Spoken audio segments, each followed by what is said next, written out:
it's easier to hold to your principles 100% of the time than it is to hold to them 98% of the time. This is the Flavor of Leadership podcast. I am your host, Clint Hoops. Together, we explore the unique blend of leadership wisdom that helps top leaders consistently achieve work goals, develop personally, and find fulfillment with family. Let's get started. Welcome to the Flavor of Leadership podcast. Thank you so much for being here once again with me today. We're going to start the show off today with a question, or actually a few questions, actually.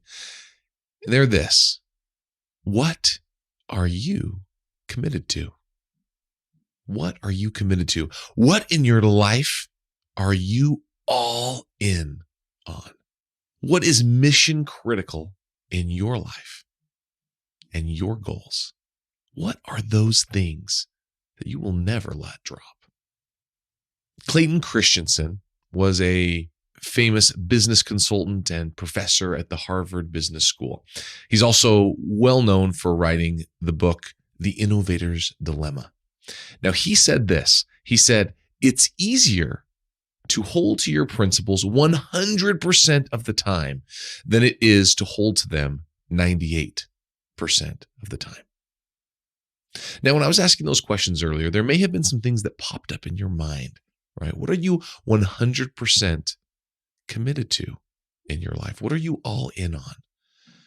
And Clayton Christensen says that holding to your principles 100% of the time is easier than holding to them 98% of the time. Now, I believe that Clayton Christensen is talking about principles, like he said, or your fundamental truths that are true to you. And these could be like honesty or integrity. But I also believe the same thing can be said about commitment. What things are you 100% committed on? Because it is so much easier to commit 100% than it is to commit 98%. If there's that room, that possibility of not being all in, you'll miss it. You will miss it. You'll miss it sometimes. And it may stop you from continuing on. Now, being 100% committed to something, does that mean you're never going to miss it, so to speak, or mess up? No, it doesn't at all. But there is something to be said about being all in versus being okay with just being almost all in.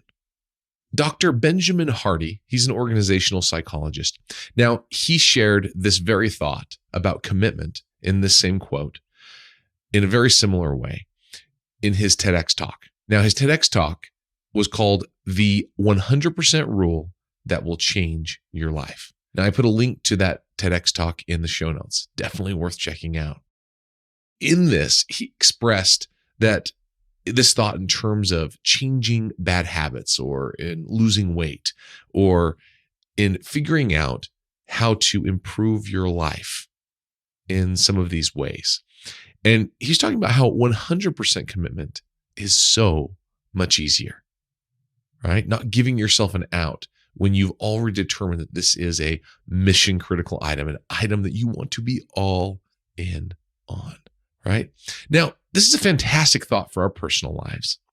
But what about our work goals and our work commitments? Now, I believe that our lives are all intertwined, right? The amount of effort that you use to be able to accomplish your goals in your personal life, that same effort, that same help, everything bleeds over into our professional life. It is one life for all of us. And so really, in the end, this applies perfectly to when we want to accomplish our work goals, our work commitments as well. How committed are we? Right? I'm sure when I was asking those questions at the beginning about what are you most committed to, you probably thought of things like your family, or thought of things like we mentioned honesty, integrity, these unequivocal values, these principles that you hold to. These are the things that you're all in on. And then you may have went to some other parts of your life and thought, okay, am I really all in on some of these other goals I have for myself? Makes you start thinking of New Year's resolutions, right? We've talked about that already this year. We're a few months into the year. And how are you doing on your New Year's resolutions? How committed were you really when you set them? Hopefully you're still doing it, right? Hopefully you're still doing this thing that you committed to or you determined was most important. But if not, what are your actions showing about your commitment level? If you stop doing it, that says something about your commitment level. Does it mean that the actual goal or commitment wasn't worthwhile? No, not necessarily. It may have been the thing that would make the biggest difference in your life right now. But where was your commitment level? Something else has to change within you. Whenever we talk about commitments and talk about things this way, it actually always makes me think of the quote that's attributed to Ralph Waldo Emerson. It's this quote, and you've probably heard it before. What you do speaks so loudly that I cannot hear what you say. What you do speaks so loudly that I cannot hear what you say. This sums up leadership, right? In the end, we have our employees at work, and we are trying to instill our vision, our goals, the things that we have for the organization to those that we lead. And in the end, what we do, our actions, speak so loudly that people cannot hear the things that we're saying. But I'm telling you, when what we do matches what we say, that's power. That is power. And that is when things accelerate.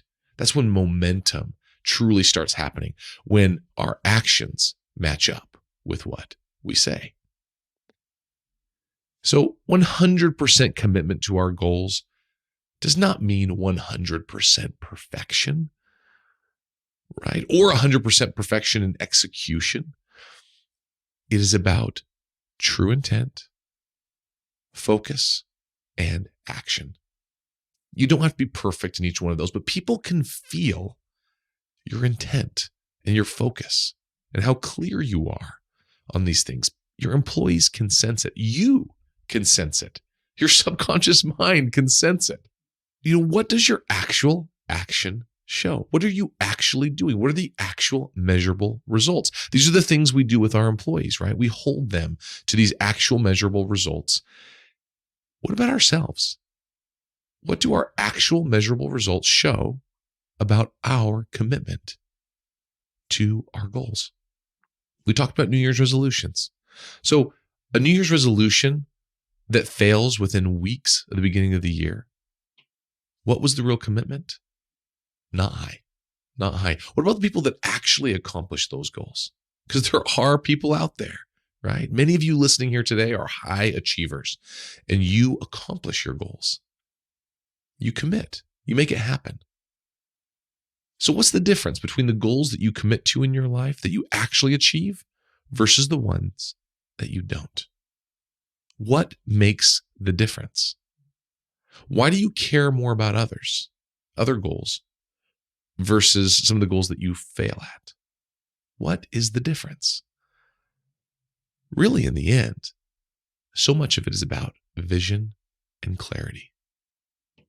You have to have the vision and the clarity before you can have the commitment. It's the same with the employees. We talk about helping them see a clear vision, helping them know how they're measured. They have to know what a good job looks like in order to do that good job. They have to know what it looks like before they commit. It makes me think about years ago.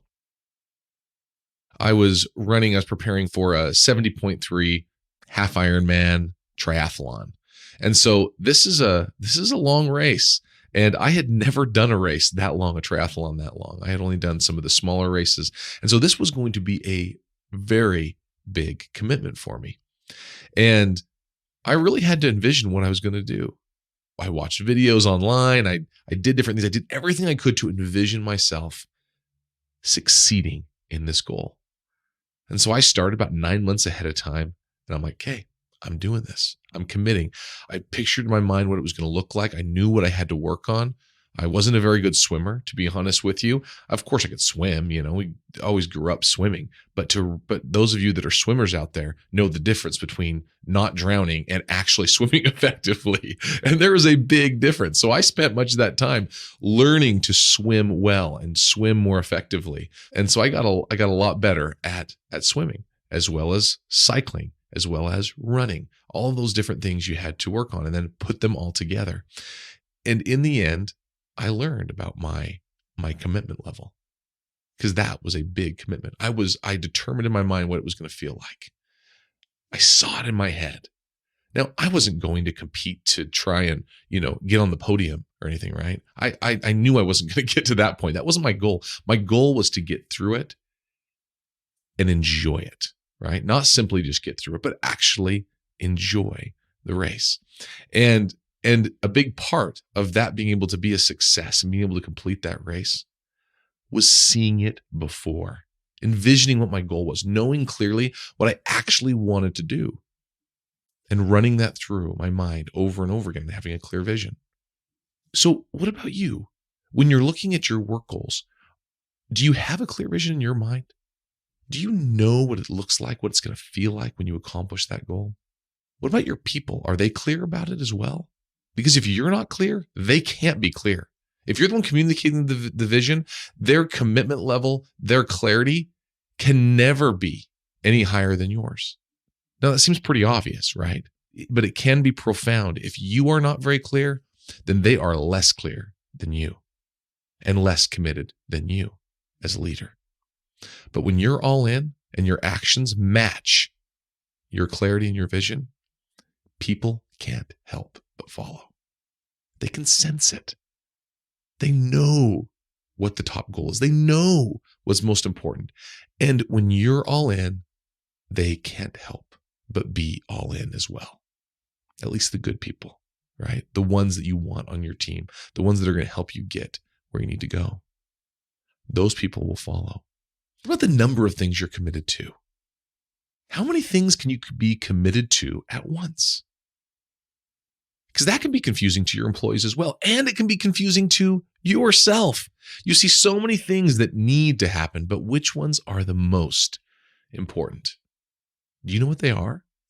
Do you know what they are for you in your personal life? Do they know what they are for you at work? Do your employees in turn, with you as the leader, do they know what is most important to you as an organization, and then know what's most important to them in their roles? Do they understand? Do they know? How much clarity do they have? You cannot be any more committed than you have clarity. The clarity you have determines how committed you can actually be. So how many things can you commit to? Now, this is tough. It changes person by person, but there are experts that have said different numbers. They've given different numbers. So Michael Hyatt, he's a productivity expert, former CEO, very experienced leader.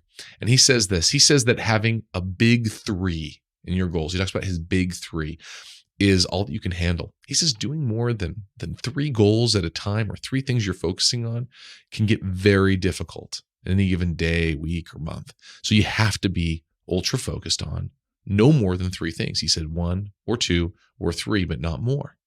So that's Michael Hyatt. But there are others like Gary Keller and Jay Papasan, who they wrote the book called The One Thing. And you guessed it. How many do they say you should focus on? 1. They said you can really only ever have one thing, one big goal. Now, there's going to be little steps that get you to that one thing, but one ultimate goal, one ultimate vision. And they say in the end, you must focus on that one thing above all else. Now, no matter what you do, if you have 15 things that you're focusing on, I've never seen an expert say that 15 things is going to be doable for you, and you know that in your own life.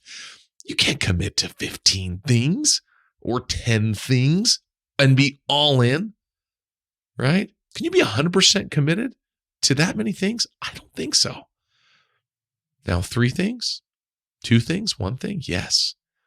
When you think about your work life and those goals, I think you can. I think you can figure that out for yourself. What are you all in on? What are you committed to all the way? So what are you going to commit to? Or what have you already committed to that you have to pull back and uncommit to? What do you have to stop doing in order to focus on the 1, 2, or 3 things that truly need your focus and attention in order to give it that 100% commitment that we talked about at the very beginning? Abraham Lincoln said this. He said, "Commitment is what transforms a promise into reality." So if you want your commitment, your promise that you've made to actually become reality, you need to define much more clearly what is the promise you're making?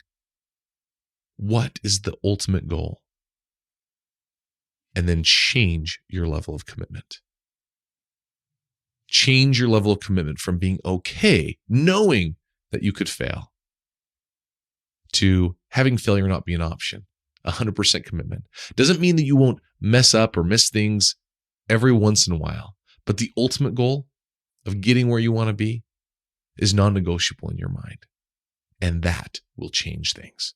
That will make things happen. That vision that you think of in your mind, it will become a reality. And you know it will become a reality because you are focused all in on that goal. So what is your goal?